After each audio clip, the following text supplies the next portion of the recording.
Alors les amis, je me réjouis de continuer cette série de prédications textuelles suivies. Et aujourd'hui, on va étudier Matthieu chapitre 20. Je pensais aller réussir à vous piéger parce qu'on entendait 26 depuis des semaines, mais non, 27, c'est exactement. C'est bien, vous êtes attentifs. Par contre, on va aller une portion beaucoup plus importante que ce qu'on a fait jusqu'à présent, on va aller jusqu'au verset 26. Fallait quand même qu'ils reviennent. Et on a décidé d'accélérer un tout petit peu. Donc aujourd'hui, on va jusqu'au verset 26. Et puis après, on verra la fin du chapitre, non pas dimanche prochain, mais vendredi. Vendredi, on va avoir un petit culte ici pour célébrer ou commémorer la mort, la crucifixion de notre Seigneur. Et le dimanche, 3 jours après, on prêchera la résurrection, donc le début de Matthieu 28. Voilà, juste pour que vous ayez un peu de perspective. Alors, il y a 2 jours, j'étais à la maison, comme je suis souvent à la maison, et en faisant des petites tâches quotidiennes, comme on a l'habitude de faire, je croise le regard de mon plus jeune fils. Et il a une particularité, c'est un peu différent des 2 plus grands. Il a un regard, quand il a ce regard, on voit écrit en gros sur son front ou dans ses yeux, coupable. On peut vraiment pas le louper. Dans notre maison, il y a des règles, comme dans toutes les maisons. Et Laura, elle a plusieurs plantes. Et une des règles à la maison, c'est que les enfants, ils n'ont pas le droit de jouer dans la terre des fleurs et des plantes. On est censé laisser ça, on a le droit de jouer dans le bac à sable, mais pas dans la terre des plantes. Et bien sûr, une fois de temps en temps, Adam, il n'arrive pas à se retenir et il dit, allez, je le fais. En fait, je ne sais pas vraiment qu'est-ce qu'il pense, mais il se dit, bon, j'y vais. Et je vais quand même toucher à ce pot de fleurs. Et puis voilà, il y a un peu de terre qui tombe comme ça, bien sûr, c'est logique. Et dès que ça arrive, lui, il dit « Oh mince, j'ai fait une bêtise », et donc on le voit se promener comme ça. Il a une démarche très particulière, et on sent qu'il y a sa conscience qui le reprend, et puis quand papa ou maman passe à côté, il y a son regard comme ça. Puis on ne sait pas trop exactement ce qu'il pense, est-ce qu'il se dit « Oh non, papa et maman, ils sont omniscients, ils connaissent déjà ma bêtise », ou je sais pas quoi. Si jamais il voudrait cacher sa bêtise, il ferait mieux de se comporter normalement. Mais évidemment, c'est facile à repérer, c'est marqué coupable, en gros, dans ses yeux. Voilà, et donc on voit la conscience en lui qui le travaille. Et aujourd'hui, on va voir aussi un homme dont la conscience va le travailler. Il a fait une bêtise, Judas, et sa conscience va le reprendre de manière beaucoup plus importante que notre petit Adam. Et on va voir comment est-ce que ça finit et ce qu'on peut en apprendre pour nous. Alors, sur ce, on démarre la lecture de notre texte. Donc je vais lire Matthieu 27, le début du chapitre jusqu'au verset 26. Le matin venu, tous les chefs des prêtres et les anciens du peuple tinrent conseil contre Jésus pour le faire mourir. Après l'avoir attaché, ils l'emmenèrent et le livrèrent à Pilate, le gouverneur. Alors Judas, celui qui l'avait trahi, voyant qu'il était condamné, fut pris de remords et rapporta les 30 pièces d'argent aux chefs des prêtres et aux anciens en disant « J'ai péché en faisant arrêter un innocent !» Ils répondirent « En quoi cela nous concerne-t-il ? C'est toi que cela regarde. » Judas jeta les pièces d'argent dans le temple, se retira et alla se pendre. Les chefs des prêtres les ramassèrent en disant « Il n'est pas permis de les mettre dans le trésor sacré, puisque c'est le prix du sang. » Après avoir délibéré, ils achetèrent avec cet argent le champ du potier, pour y ensevelir les étrangers.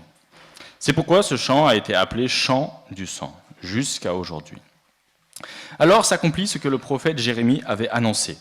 Ils ont pris les 30 pièces d'argent, la valeur à laquelle a été estimée par les Israélites, et ils l'ont donné pour le champ du potier, comme le Seigneur l'avait ordonné. Jésus comparut devant le gouverneur. Celui-ci l'interrogea. « Es-tu le roi des Juifs ?» Jésus lui répondit. « Tu le dis. » Mais il ne répondit rien aux accusations des prêtres et des anciens. Alors Pilate dit « N'entends-tu pas tous ces témoignages qu'ils portent contre toi ?» Mais Jésus ne répondit sur aucun point, ce qui étonna beaucoup le gouverneur. À chaque fête, le gouverneur avait pour habitude de relâcher un prisonnier, celui que la foule voulait. Il avait alors un prisonnier célèbre, un dénommé Barabbas. Comme ils étaient rassemblés, Pilate leur dit « Lequel voulez-vous que je vous relâche ? Barabbas ou Jésus qu'on appelle le Christ ?» En effet, ils savaient que c'était par jalousie qu'ils avaient fait arrêter Jésus. Pendant qu'il siégeait au tribunal, sa femme lui fit dire « N'aie rien à faire avec ce juste, car aujourd'hui j'ai beaucoup souffert dans un rêve à cause de lui. » Les chefs des prêtres et les anciens persuadèrent la foule de demander Barabbas et de faire mourir Jésus. Le gouverneur prit la parole et leur dit « Lequel des deux voulez-vous que je vous relâche ?» Ils répondirent « Barabbas !» Pilate répliqua « Que ferai-je donc avec Jésus qu'on appelle le Christ ?» Ils répondirent « Qu'il soit crucifié !» « Mais quel mal a-t-il fait ?» dit le gouverneur. Ils crièrent encore plus fort « Qu'il soit crucifié !» Voyant qu'ils ne gagnaient rien, mais que le tumulte augmentait, Pilate prit de l'eau, se lava les mains en présence de la foule et dit « Je suis innocent du sang de ce juste. C'est vous que cela regarde. » Et tout le peuple répondit « Que son sang retombe sur nous et sur nos enfants !» Alors Pilate leur relâcha Barabbas, et après avoir fait fouetter Jésus, il le livra à la crucifixion.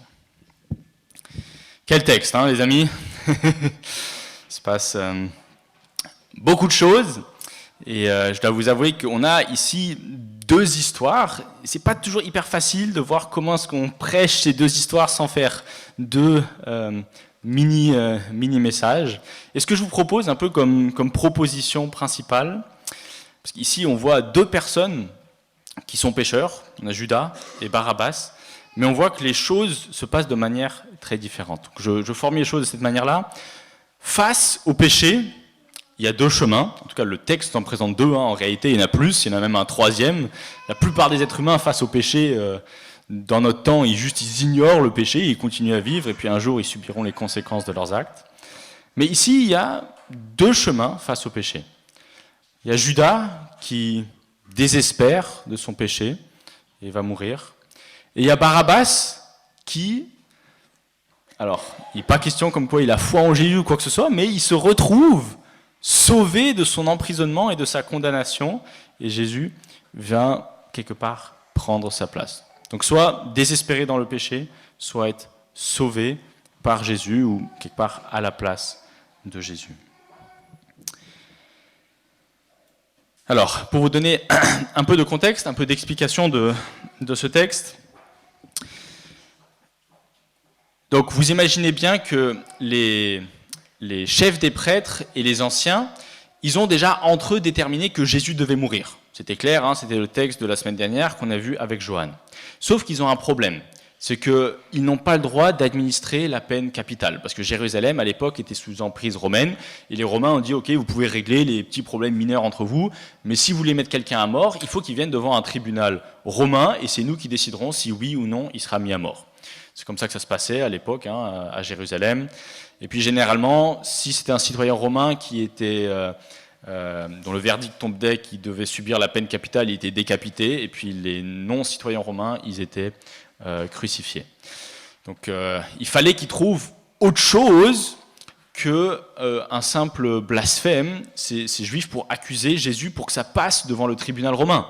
Parce que les Romains, dans leur empire, en fait, ils toléraient toutes les religions, toutes les croyances. C'était OK tant que politiquement, on ne va pas offenser l'empire romain et l'empereur. Et donc juste dire, bah voilà, ce Jésus, il blasphème, il dit qu'il est fils de Dieu, un blasphème, ça mérite la mort.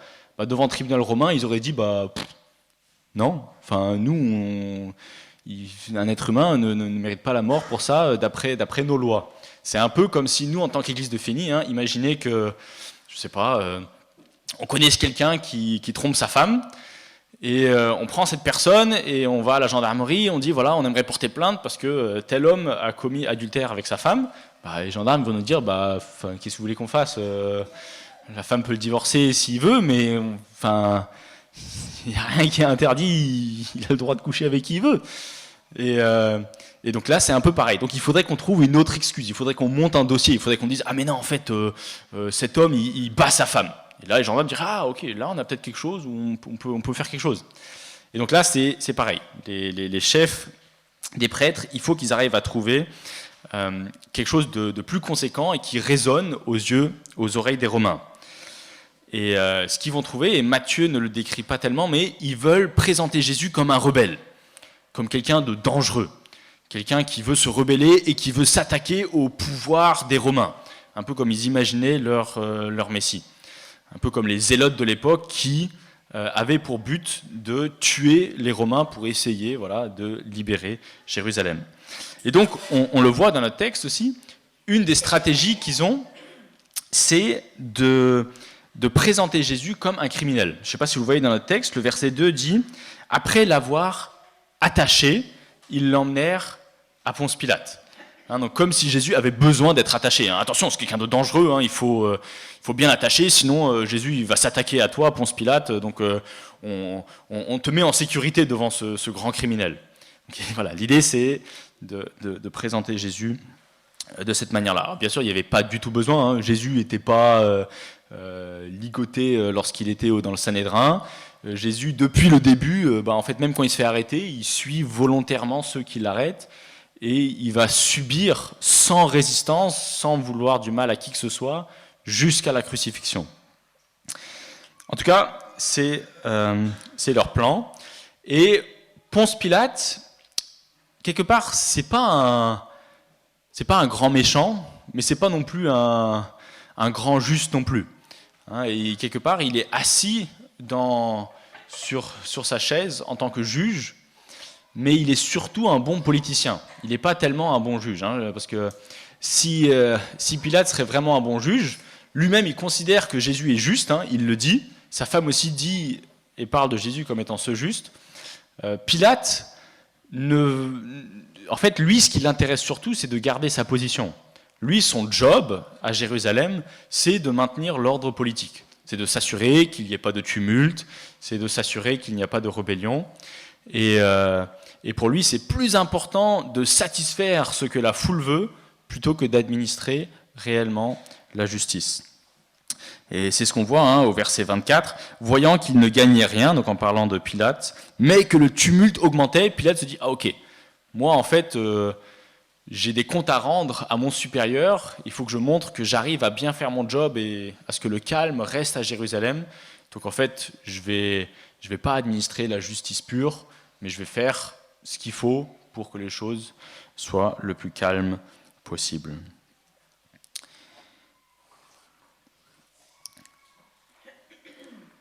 Donc parlons un peu de Judas.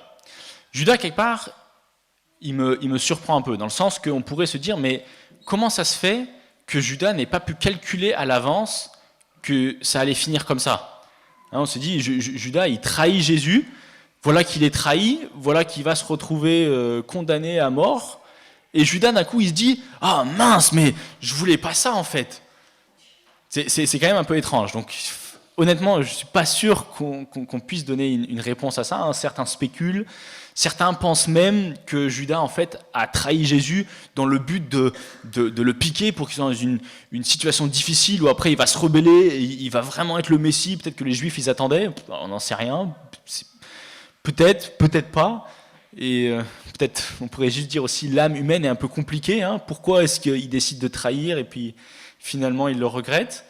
Quelque part, je pense qu'on se serait attendu maintenant qu'il est trahi et qu'il est réussi et qu'il a ses 30 pièces d'argent, profite de ton argent, je sais pas, va acheter un char romain, 2 chevaux, va faire un peu de tourisme à Rome, enfin je sais pas, amuse-toi quoi, t'as fait ce que tu voulais, non ?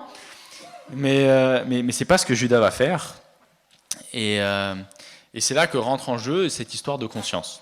Dieu a doté chaque être humain d'une conscience, et cette conscience va reprendre Jésus. Il va se rendre compte profondément que ce qu'il a fait, c'est péché et c'est pas bon. Alors je sais pas, est-ce que vous relevez dans le texte, il y en a plusieurs, hein, des indices qui montrent qu'il reconnaît ses torts et qu'il regrette ses actions? Alors, vous pouvez me les dire à l'oral, comme ça, il y en a plusieurs. Hein. Qu'est-ce que vous relevez?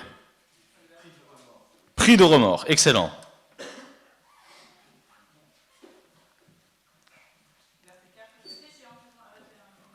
Très bien, donc il le dit verbalement, j'ai péché, j'ai fait ce qu'il ne faut pas. Qu'est-ce qu'il y a d'autre? Vous pouvez aussi parler des gestes, hein, de tout ce qu'il fait. Pardon? Il rend l'argent, exactement. Il veut réparer, en tout cas, entre guillemets, en partie ce qu'il a fait. Ouais, pour la trahison. Et puis après, les chefs des prêtres, ils n'acceptent pas son argent. Donc qu'est-ce qu'il fait? En vrai, sa réaction elle est bonne. Il se dit, cet argent, je ne la veux pas, en fait. Il la balance. Hein, donc, quelque part, on pourrait dire, il y a un début de repentance ici. En fait, c'est beau ce qu'on voit. Mais ce qu'il faut aussi voir, c'est que Judas ne va pas jusqu'au bout. Hein, c'est assez intéressant. On pourrait dire qu'il y a une repentance ici, mais ce n'est pas une vraie repentance non plus. Alors, vous vous souvenez, hein, quand on définit la repentance, c'est qu'à un moment donné, on marchait dans un sens, on marchait dans les voies du péché, et la repentance, c'est un demi-tour, hein, c'est un 180 degrés. Et on ne marche plus en direction du péché, mais on se tourne maintenant vers Jésus. Et en fait, Judas, on a l'impression qu'il se détourne clairement des voies de son péché, mais il ne fait pas un 180 degrés, il ne va pas vers Jésus en fait. Il fait un espèce de chemin entre les deux, où c'est une semi-repentance, hein, il se détourne du mal, mais il ne va pas vers celui qui peut le sauver, et il continue quelque part à être focus sur lui-même, hein, il ne met pas son focus sur Jésus, et il va désespérer. Il désespère de lui-même, de sa condition, et la seule solution qu'il va trouver, c'est de se tuer. Et je pense que ça, pour nous, ça devrait nous parler. Hein, nous aussi, quelque part, on trahit Jésus, peut-être pas à l'échelle à laquelle Judas l'a fait, mais à chaque fois qu'on ne vit pas conformément à ce que notre Seigneur exige, il y a une forme de trahison, et on a besoin de se repentir quotidiennement. Et donc l'encouragement pour nous, les amis, c'est quand on se repent, tournons-nous vraiment de 180 degrés et allons vers Jésus, vers celui en qui nous pouvons avoir espoir. Si vous désespérez de votre péché, je pense que c'est une bonne chose. Moi, ça fait longtemps que j'ai désespéré de ma propre personne et que je sais qu'il n'y a pas d'espoir si c'est sur mes propres forces que je veux être sauvé. C'est normal, ça c'est bien. Mais plaçons notre espoir en Jésus, en celui qui peut nous sauver. Et il y a bien des choses ici, je pense, qu'on peut apprendre. Donc Jésus jette les pièces, et puis regardez ce qu'il fait. Pardon? J'ai dit quoi? Jésus? Pardon, non, c'est commencé par un J, mais Judas, oui. C'est bien, reprenez-moi hein, quand je...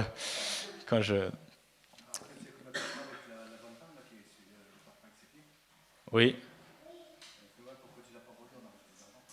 Oui. En tout cas, notez ici que... je vais dire la chose autrement. Qu'est-ce que Judas aurait pu faire? Qu'est-ce qu'il aurait dû faire? Il jette les pièces, et qu'est-ce qu'il aurait dû faire? Quelle aurait été la bonne réaction? Il aurait dû faire quoi?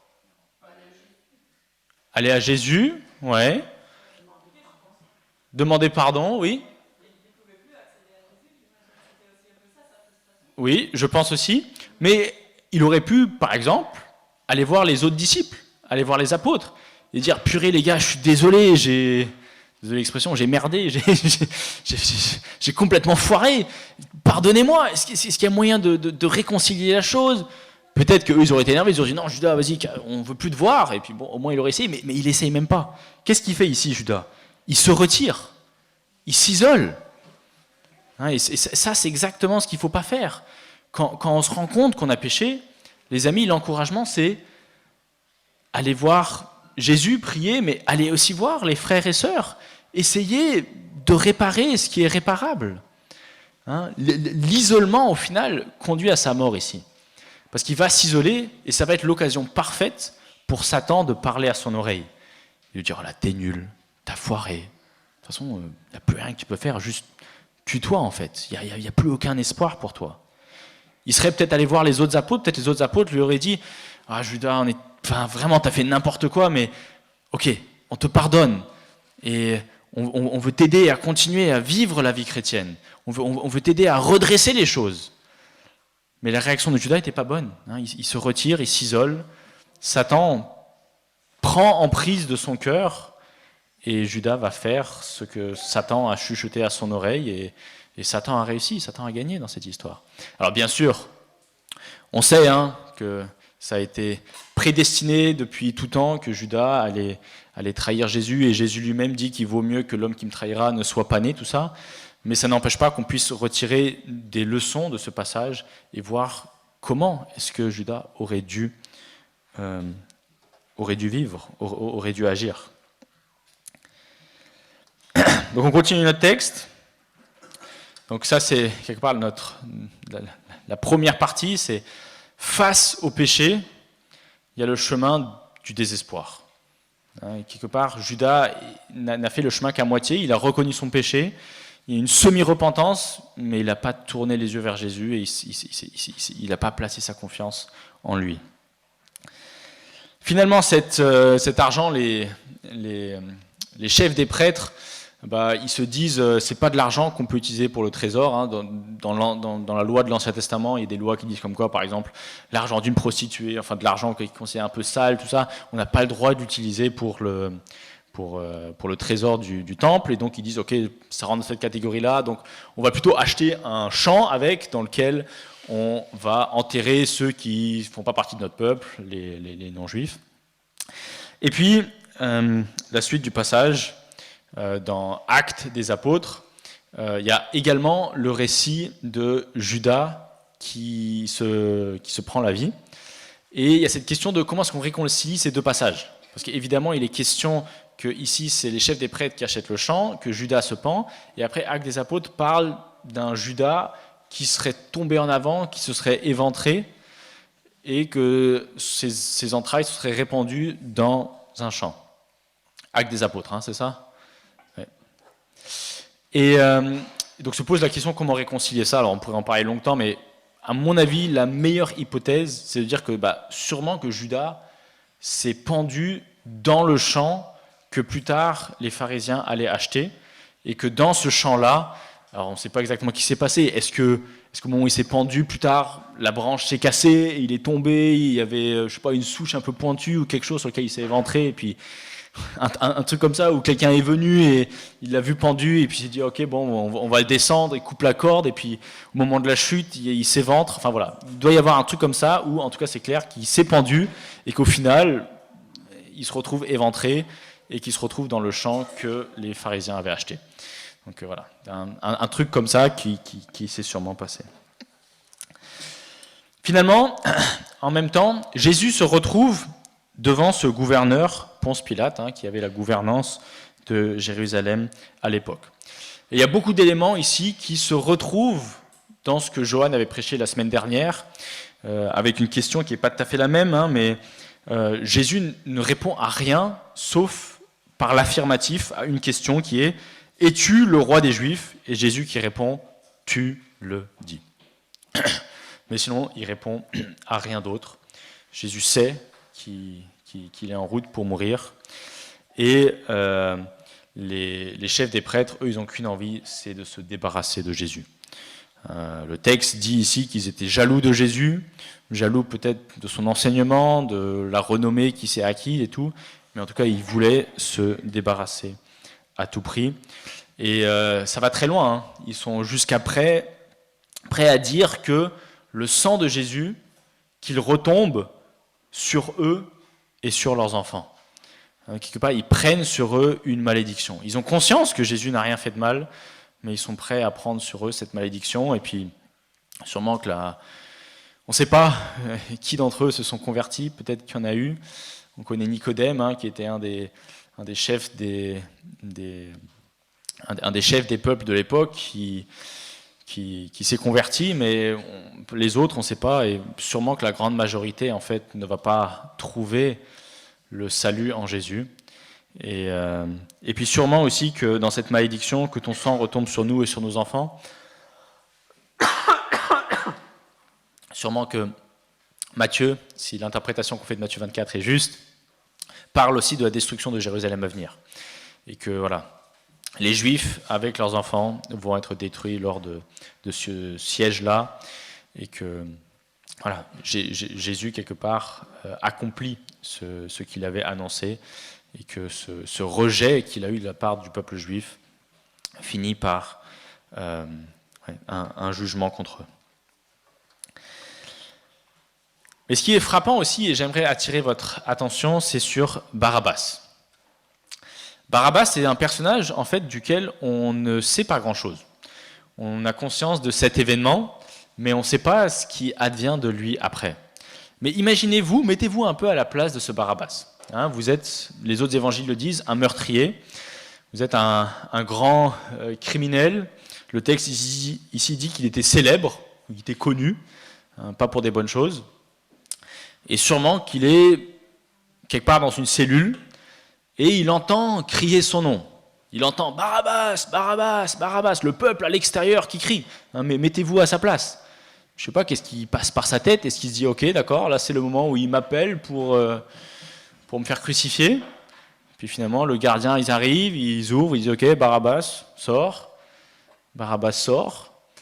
Peut-être que en sortant, je ne sais pas, mais peut-être qu'il croise les regards avec Jésus, lui qui est innocent. Et puis finalement, Pilate qui dit ok, Barabbas, tu es libre, vas-y. Le peuple a décidé de te relâcher toi. Hein, imaginez comment Barabbas devait se sentir, sûrement dans l'incompréhension, mais surtout, peut-être qu'il n'avait pas conscience qui était Jésus, mais la vérité ici, c'est qu'on a un juste qui ne devrait pas être condamné, Jésus, et on a un criminel qui devrait être crucifié, et finalement il y a un échange qui se produit. Jésus subit la faute que Barabbas aurait dû subir, et Barabbas est libéré alors que Jésus aurait dû être libéré. Vous voyez, c'est une injustice complète. Il n'y a pas moyen de faire plus injuste que ce qui s'est produit. Mais je pense que c'est une bonne image pour l'Évangile. Alors, on n'en sait rien de ce qui advient de Barabbas. Hein. Peut-être que Barabbas, finalement, se convertit. Peut-être aussi que Barabbas juste en profite et puis continue à faire ses activités criminelles. Et puis peut-être que plus tard, il va se refaire emprisonner et puis il va se faire crucifier à son tour, on ne sait pas. Mais en tout cas, on a ici un échange qui se produit. Et ça, c'est une belle image pour l'échange que Jésus a avec ses élus. Nous sommes des criminels. Nous sommes des pécheurs. Nous méritons la mort. Depuis Adam, chaque être humain mérite, on pourrait dire, la crucifixion. C'est normal, c'est notre destinée, c'est ce que méritent nos actes. Et il y a ce Jésus qui est parfait, qui lui devrait retourner à la droite du Père, qui prend la condamnation. C'est lui qui prend nos péchés. Et en échange, il nous donne la liberté. Donc je ne suis pas en train de dire imiter Barabbas, hein, ce n'est pas du tout ça le message de ce matin, mais c'est tout comme Barabbas a été libéré, eh bien nous avons été libérés par Jésus. Et donc si on essaye de résumer notre passage et ces deux histoires en même temps, face au péché, quelle est ta réaction? Est-ce que tu es comme Judas, qui désespère de lui-même, jusqu'à là c'est bien, mais qui ne place pas son espérance en Jésus et qui va laisser Satan le convaincre de se prendre la vie? Ou est-ce que tu es comme Barabbas? Et est-ce que la justice de Christ t'est donnée? Alors je ne dis pas que la justice de Christ est donnée à Barabbas, hein, mais vous voyez que physiquement, il se retrouve libéré, Barabbas, alors que Jésus physiquement se retrouve condamné.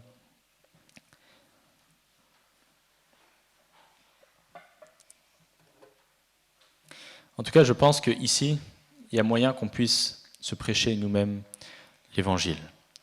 Et se rappeler qu'on est comme des Judas, on est comme des Barabbas, mais que Jésus vient volontairement, comme une brebis muette, se laisse mener à l'abattoir pour nos péchés. C'est pour chacune de nos fautes, chacune de nos petites trahisons envers Jésus. eh bien que Jésus décide de souffrir pour chacun de ses péchés. Et en échange, il ne s'arrête pas là, hein, et l'évangile, hein, il faut qu'on se le rappelle, ce n'est pas juste Jésus qui prend nos fautes, c'est aussi Jésus qui nous donne sa vie parfaite.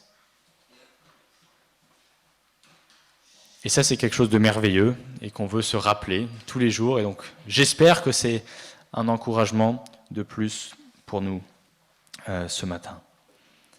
Voilà, je pense que je m'arrête ici. Il y aurait sûrement encore beaucoup de choses à dire, notamment sur le comportement des pharisiens, des chefs des prêtres. Mais voilà, je voulais essayer de garder les choses centrées autour de l'Évangile. Et donc voilà, l'encouragement de ce matin, c'est si nous nous retrouvons dans des situations qui sont similaires à Judas, eh bien, c'est bien, les amis, que nous ayons conscience de notre péché. C'est bien que vous réalisez que vous ne pouvez pas avoir espoir en vous-même. Désespérer de vous-même, ok, je le fais aussi, vous devriez le faire aussi. Mais ne vous arrêtez pas là, parce que si vous arrêtez là, en fait, vous allez vous suicider comme Judas un jour. Mais placez votre confiance en Christ. Et sachez que c'est sa perfection que vous avez. Et en sachant cela, vous êtes rempli d'espoir. Et vous pouvez continuer à vivre la vie chrétienne. Voilà. Je vais prier, les amis. Ouais, Seigneur, merci pour ton évangile. Merci que tu es cet agneau parfait. Les Juifs, pendant des centaines d'années, fêtaient Yom Kippour, qu'on a vu dans Lévitique chapitre 16, ce bouc sur lequel le prêtre imposait la main et symboliquement les péchés de tout le peuple se retrouvaient sur ce bouc et ce bouc allait être emmené dans le désert pour y mourir avec les péchés de tout le monde. Et bien de la même façon, Jésus, tu décides volontairement de prendre sur toi les péchés du monde entier et de mourir pour cela et de donner ta vie parfaite à ceux qui se repentent de manière complète, on pourrait dire. Pas juste à moitié, mais qui se détournent vraiment de leurs péchés et qui placent leur foi en Jésus. Et donc, Seigneur, je te prie qu'on puisse se rappeler de ces vérités fondamentaux, et que chaque jour, quotidiennement, on puisse vivre l'Évangile, et qu'on puisse avoir conscience de notre péché, de la laideur de nos vies, et de combien est-ce qu'on mérite la mort. On est quelque part des Barabbas qui, depuis Adam, sont dans une cellule qui attendons la crucifixion. Mais tu es venu et tu nous as libérés. Presque, on pourrait dire, contre notre gré, presque sans vraiment qu'on le sache. On était aveuglés dans notre péché. Et pourtant, tu nous appelles et on se retrouve libérés. Et c'est pour ça, Seigneur, qu'on veut vivre cette vie chrétienne qui t'honore. Et un jour, on a plein espoir qu'on va se retrouver avec toi pour l'éternité. Et je te prie que notre repentance, maintenant qu'on vit cette vie chrétienne, soit rapide. Qu'on puisse aussi ne pas nous retirer, nous isoler quand c'est difficile, mais qu'on puisse profiter des frères et sœurs que nous avons pour partager, pour nous repentir, pour confesser, pour que notre âme puisse être allégée et qu'on puisse recevoir ce salut que nous ne méritons nullement. C'est en ton nom, Seigneur, que nous prions. Amen.